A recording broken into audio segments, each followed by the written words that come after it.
हमेशा वहाँ के इशूज़ पर उन्होंने सियासत की है, इशूज़ हल किए हैं उन्होंने।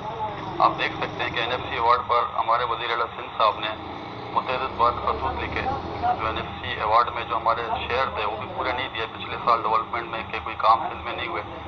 और ये जो इशूज़ इन्होंने जानबूझकर पैदा किए हैं कि सिंध का पानी रोकना, आप देखें गैस की लोड शेडिंग होती है तो सिंध वो भी सिंध में करते हैं, और सिंध के पैसे रोकना।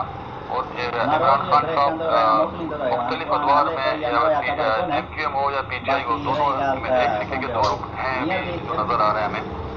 ये सिंध के खिलाफ एक साजिश कर रहे हैं, इंशाअल्लाह वो पाकिस्तान पीपल्स पार्टी इस साजिश को नाकाम करेगी। गिरफ्तारी भी आप समझते हैं उस साजिश का हिस्सा है?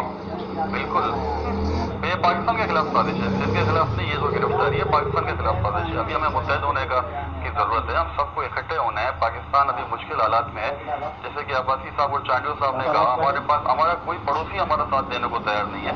आप देख सकते हो ईरान के साथ हमारा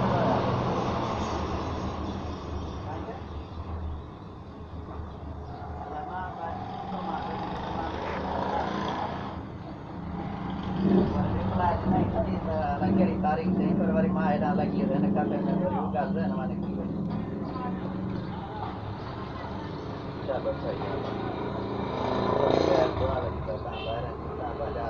यार ये मैं कार करे दे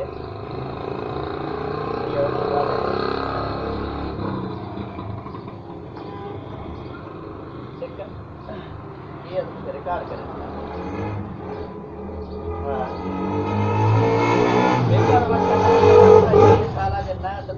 शूट कंदा आहियूं जेको ही माना फुटेज वग़ैरह हलंदा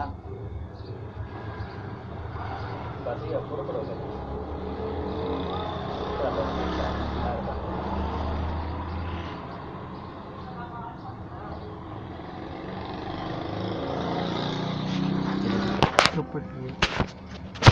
ये ही मुसीबत है ना पापा।